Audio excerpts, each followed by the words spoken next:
And welcome to another episode of Experts Speak. I'm Michael DeLon, and today I am talking with Josie Ross. And well, Josie, thanks for squeezing me into your schedule. I appreciate you being here. Thanks for having me, Michael. It's such an honor. Thank Well, you. you are so welcome. So Josie and her husband Ron, they run a company called I'm going to slaughter this, Avant Perfect. HR, right? Avant. That's just one of those words we use and we say, but it's like, I don't say that very much. Avant HR Solutions. And they work with business owners and companies to help build. Well, they help build culture. They help you manage people, processes, and things. So I'm just gonna stop because you do so many other things, Josie, that I really want to dive into. But tell us as we get started, how in the world did you get to doing what you do today? It's a great question. I often say our path finds us. I feel like that's my story. My path found me. I started out in pediatric home care. So I came straight out of college, went into pediatric home care. And for those who don't know, pediatric home care is a line of medical services where nurses actually provide care in children's homes. And I did that for almost 20 years. Started out with a very small caseload taking care of a few children. It grew and it grew and it grew. Had 9 offices across several locations.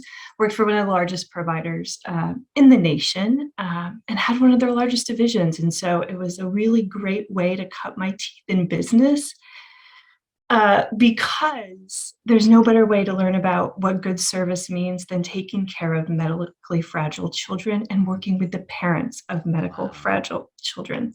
I always say when parents are given a diagnosis and their child is very sick, they get a side of armor with it because they really have to be ready to fight.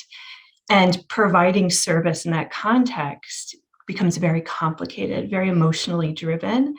And I made a million mistakes.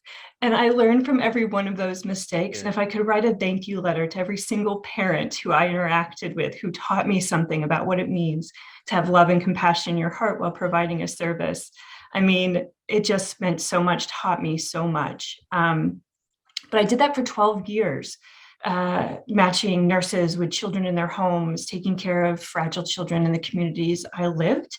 And I worked, also very special to provide service where you live and work, taught me about what it means to sort of have a reputation in a community. Did that for 12 years. And I think like most entrepreneurs or people who have this really achiever's spirit, you do something for a while, you get really good at it. We were growing, double digits year after year. We're meeting all of our quality metrics. I had a really high retention. I was succeeding in every way I wanted to succeed at that point. And like most, I got to the top of that mountain and I looked around and I said, okay, what's next? What's the next mountain? I've had coaches tell me in the past I'm awful at celebrating success because I get to the top of the success and I'm like, okay, what's the next thing? And I realized the thing I loved most about what I was doing was people.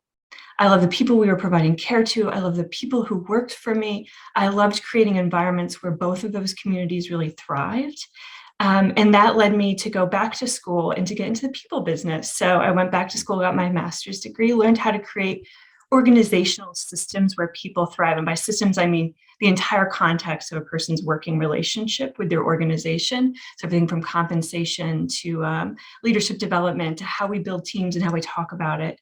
So I went back to school, got an education in that, and then moved into the HR space for that same organization, into HR leadership for them.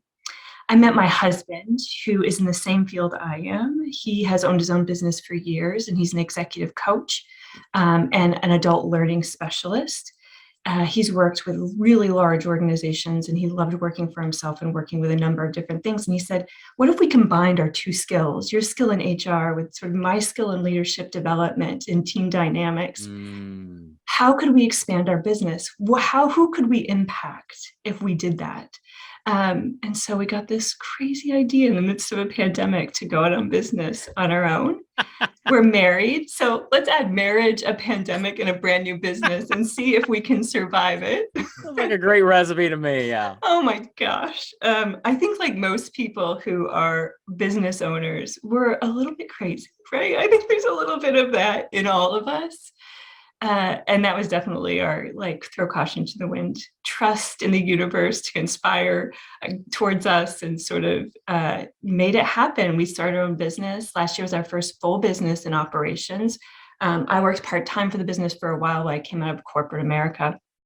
But last year was our first full year, and we exceeded all of our expectations, and it's been a crazy ride. I will tell you that. That's great. Congratulations for taking that step and walking by faith and locking arms in a family business now.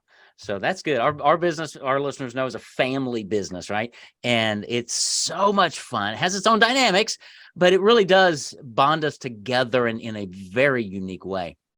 And anyway, I'm looking forward to that. We celebrated our 10th anniversary at the end of the year. So we started year 11. So it is possible to hold a marriage together and a family and a business. I'm just here to cheer you on to do that. But one of the things I want to really dive into here, Josie, is as I was on your website, I was reading about who you and Ron are, what you do, and working with business owners is the word culture. And I mentioned to you this before we got on here. I read a book over the holidays called A CEO Does Only Three Things. Culture was number one. And so it really grabbed my attention. I dove into it. And I'm blessed because over 10 years of running our company, we have built a very good culture that our employees love, and we love them. But I want you to talk about culture. What is it? Why is it so important? How can small business owners start to really value it and start putting some things in place to build it? Because it really is the foundation. Our people are the foundation of our business, right? Absolutely, it is. We always say start with culture first, and then everything else flows from that. So I'm so glad you read the book. I'm so glad it agrees that culture is the foundation, because we believe that as well.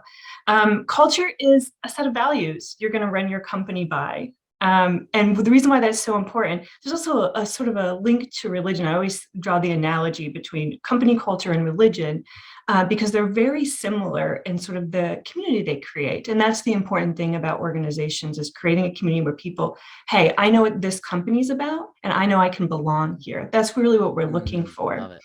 And so we work with a lot of startups. And what we say to them is first get grounded in your culture. Culture starts with getting grounded in your values. What are your values as an organization?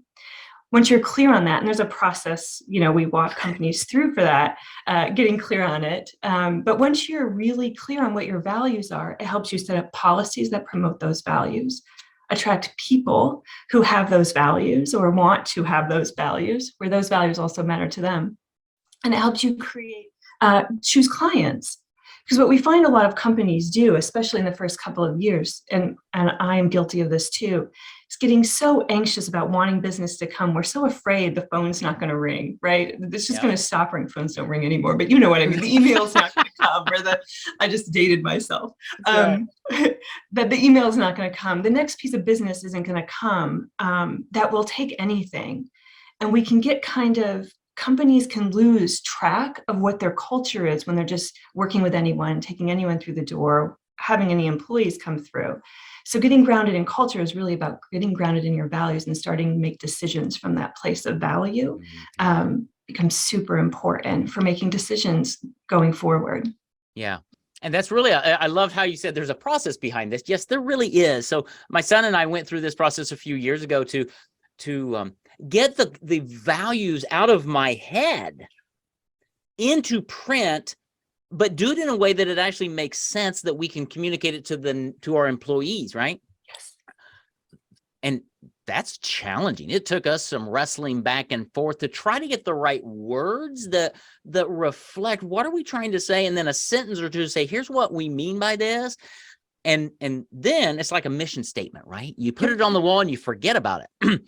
Yeah, no, you got to live by those things, right? Talk a little bit about living by it and how it impacts not just your current employees, but people onboarding and you finding the right people and the right fit when they know the values of the organization, the culture they're walking into.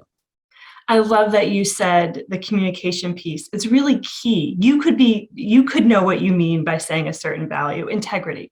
It may mean something to you and something to somebody else, totally different. And what you want to do is you want to get super laser focused clear so that there's no question about what that value means to you. so that when people see an ad, it should be in everything. Your values should be ingrained in every piece of communication you have externally, including like your ads for positions, your open position requisitions. And it should say, these are the values of the company. And so that when people read that, they say, oh my gosh, those are my values too. Or, oh wow, that is way off base for me. Because what you don't want to do is be hiring people who don't align with your values. It's going to feel not good for anybody. So being really crystal clear up front. And then you weave it into your talent management, meaning you weave it into the expectations of your employees. I worked for a company that was great at doing this. And I learned how important it is to be crystal clear on the expectations and to shape them around your values. So if your value is compassion, we treat everybody with compassion. Get really clear on what that means and what the behaviors of that are as you bring people on board and say, this is what's expected of you here. People who also have the value of compassion will be drawn to that and they'll be inspired by your culture to show up the way they naturally show up in the world. That's what you want. You want authentic people working authentically for your company, because when it doesn't feel authentic, there's a mismatch and it can get a little dicey. Well, it can. And what business owners need to understand is that people will work, I think, more for a great culture than they will for a paycheck, right? I've been in some pretty toxic cultures and you couldn't pay me enough to stay there because it affected everything else in life. And it just sucked the life out of me every day. And when you build a great culture, you are going to attract the right people and it just starts to flow because people want to come to work. They want to contribute because it's part of who they are, and they will do more to facilitate growth in your company than any outside marketing or things do. Because if you have a bad culture, you can do great marketing, but it's going to get sabotaged because your people aren't happy. That's so true. And if they don't know how to behave, your culture will feel like it doesn't align. Like you said, it's a thing that sits up on a wall and people talk about it, but we don't really espouse it, and the behaviors aren't there. So you need to make sure whatever your culture you're trying to create, it shows up in the expectations for the employee. So people feel it from the door, because that rub can be really, really toxic. And every culture is different. Cultures are as different as the people who make them up. Absolutely. And so one culture is not better than the other. We always say, just be clear on what yours are so your people can find you. That's right. Yeah. Otherwise, they don't know where to find you. They're looking for a culture where they fit and they don't know where that is. That's right. Yeah. And if you've got a great culture and they're on board, oh, life is so much better, right? All right. So let's granularize this a little bit and bring it down and say, all right, business owner, running a business that's maybe in the first 5-6 years of business, because most entrepreneurs are just going to get out. They're going to launch a business like you and Ron did. They're not going to really think about culture because it's them. And then now they've gotten a couple of assistants maybe, or they're bringing on some people. They need to start thinking about this. What are some basics? I mean, how big is a cultural process? Or, I mean, do I need 1 value or 5 or 15 or what? Give me, get us in the ballpark here. I love that question about the number of values. We've worked with companies who say, these are our values, and they hold up their 20 values. And I'm like, who's memorizing these 20 values? That's right. And there's nothing wrong with that. But prioritize the values. We say usually 3 to 5. People need to be able to remember them and remember why it's a value for the company. And while you may be able to remember your 20 because you're so passionate about it, there's no way your employees are going to remember 20 values. And you can't hold people accountable to all of that. So we say 3 to 5. Get really clear. And the best way to get clear on values is once your company, we say start really from the time you have the first couple of customers to start to talk about what your values are and start to build your culture. Be super intentional. It's the best time to be intentional too, because if you have 100 employees and then you're like, oh, we need to get laser focused on our culture, backtracking that and sort of communicating it all from that point becomes a little bit more challenging. So get laser focused, but we always say, ask people, why do you like to work with us? How do you feel we show up when we show up for you? Talk about the best service we've provided for you. And then we put values words to those experiences. And we start to say, does this feel like how you want to show up in your market and in the world? Yeah. And some people, it's really easy and some it's not. And so it's a matter of tweaking and then getting really clear. But ask your clients, ask your employees, ask yourself, what are the values I want to walk out every day sort of living?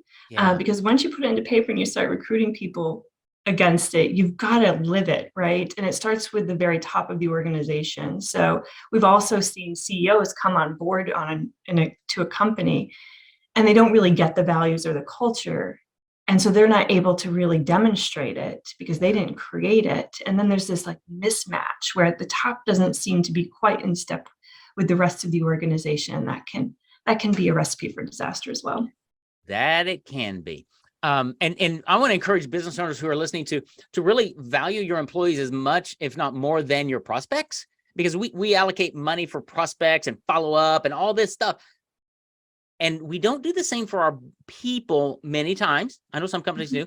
And we have found, we value our people. We send them gifts every once in a while and different things and say, I appreciate you. And I do Loom videos and it's amazing to me, Josie, the response I get from sending an $8 little box of candy to somebody saying, hey, thanks so much for the job, for the work you're doing. We really appreciate you. They just don't, nobody gets attaboys anymore. And I'm like, that is like the best insurance I could ever do to keep my people with me. And as a business owner, you've got to understand that you need to be valuing your people and carving out some budget of saying, we're going to invest, right? Yes, I could not agree more. And it's the little things that count. And I will tell you, it's a really exciting time to be in the field of like HR, creating people systems for organizations, because we've made this huge shift through the pandemic. We used to be brick and mortar in a room together. It was really easy to bring in pizza and say, hey, Tom, thank you so much for the hard work this week. Here's a pizza for lunch. We can't do that with virtual teams right now. It takes more intentionality if you have a remote workforce or a hybrid workforce to show them that level of appreciation, that every employee wants to know they're appreciated and that they're valued, that they're not just a part of a number. They're not just employee 165, but that they're Tom, and Tom contributed this to the company this month. And we are really grateful for your contribution. Yeah. We all want that. We all do. And we'll work for months on that. And we'll share it with all of our friends. Look what happened. And those are the best recruiting sources, right? Like when one employee says, you've got to work for this company. This is the best company I've ever worked for. That is the best way and the cheapest way to get new employees is to have happy employees.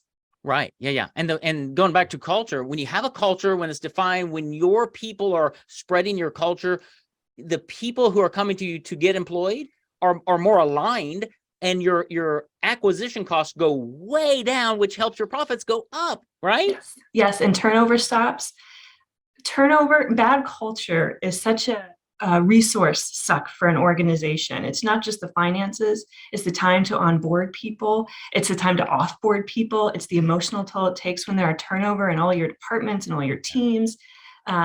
It takes a toll on all the company's resources. So you can get the culture right and keep it moving. It's the best way to really limit costs around requisition, talent acquisition, all of that. Yep. Okay. So, all right, I'm going to try to make this easy for business owners, or easier, because it really is a challenging process in that it takes some thinking, right? My opinion, you tell me if I'm wrong, Josie, because you are the expert here. Don't try to knock this out in like 1-2 hour session. Grab a Google Doc or something and just start brain dumping, say, what are the values that we have, and just get stuff out and then revisit it in a few days. Would that kind of be a good starting place for business owners who don't really have anything codified in their business? What would be like step one? I love that question. Step one, you are absolutely right. It cannot be done in 2 hours. Step one, we usually tell employees, business owners, do this thing. Imagine your company on your best day. Tell me about your company on your best day. Tell a story that exemplifies your company on its best day. Mm-hmm. Keep a log of those stories, the values that keep coming up over and over again.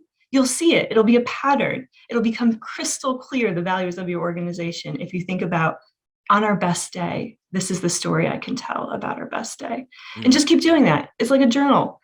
Encourage your execs to do it about their own teams. Do it yourself. Have your clients do it if they're willing, if you have a client you've worked with for a really long time. But stories, grounded in stories. That's great. I love it. I love it. Do you recommend eventually, do they go back to clients and customers? Yeah, absolutely. You've got to vet whatever you feel like your values are, your culture is with everybody. Say, this is what we heard you say. Mm-hmm. And if it's a client, we say, this is how we want to show up for you. Is this how we're showing up for you? Would you agree that this is your experience of us? So you've got to continually vet it. And even if you have a really good culture in place, you've had a really good culture in place for 5 years, you still need to be getting feedback. Does it still feel like this is our culture? Have we shifted? Is there something that's not aligning? Feedback is really key to this whole process. Yeah. Very cool. Very cool. I won't tell that. Let's talk about how you and Ron and your company, how do you work with people or business owners?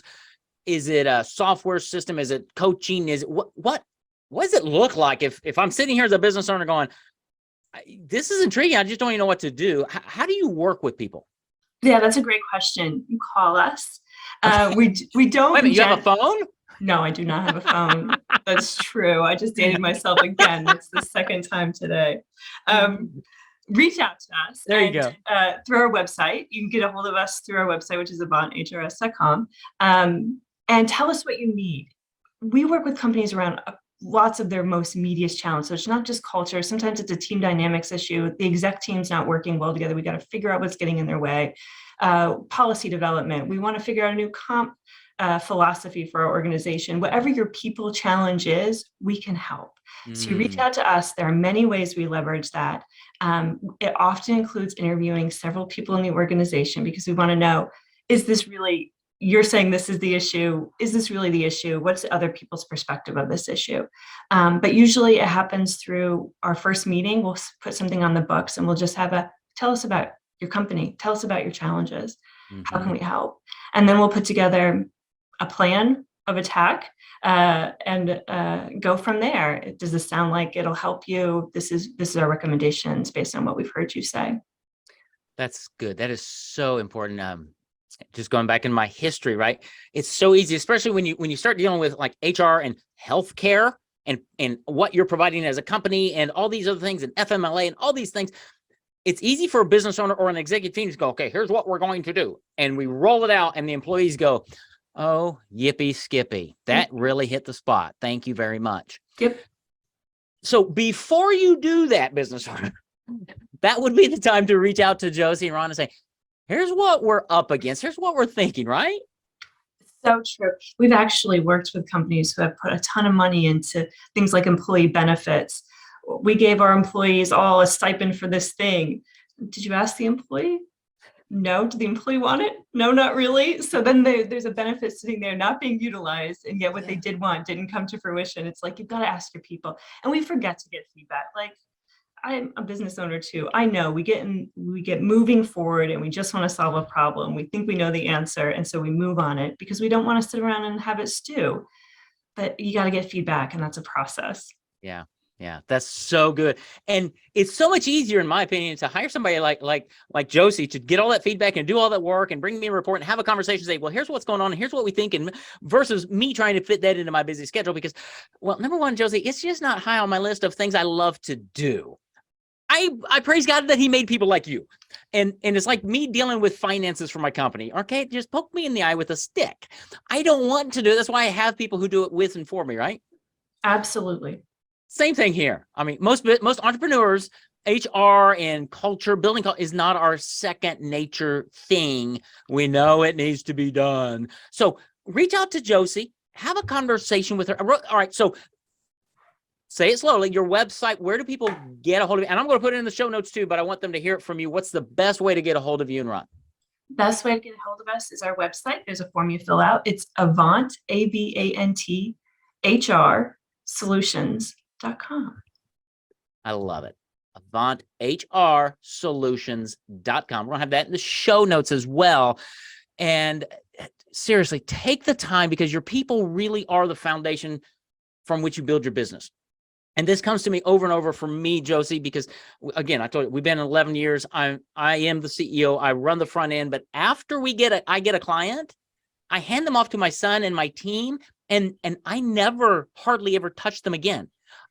It's because we've built systems and people and culture that it works. And I know most entrepreneurs aren't there yet. And so instead of trying to figure this thing out like I did and hit my head against the wall and failing, just reach out to Josie and say, hey, here's what I'm up against. Can you help? And either she's can or she's wise enough to point you to somebody or a resource that she has experience with to help you get your culture working. And again, this is not an overnight weekend process. This is investment, but I'm telling you from experience, when you get it, we have 5 core values for our company. And I reviewed them this over the Christmas holiday, and they are still the 5. And it's like, that's us. And it just brings a smile to my face because it's like, this is really cool. It's who we are. That's the DNA of our company. Come join us, right? So I love that, Michael. I'm a little passionate about what you do. I'm so glad. It makes my heart happy. Thank you. You're welcome, Josie. Well, Josie Ross, thank you for being my guest today. Go check out what they do. AvantHRSolutions.com. You can find her on LinkedIn as well. Just look in the show notes. But Josie Ross, and she's a phenomenal resource, a great person, and I know you'll love just working with her because she can really, really help you build culture in your organization that resonates who you are and help you not only take your business to more profitability, more sustainability, and have a culture that people love and they thrive in. So Josie, thanks for being here today. Thank you, Michael. It's been such a pleasure. You are so welcome. We'll talk to you later. Have a great day. Thanks for listening to Experts Speak.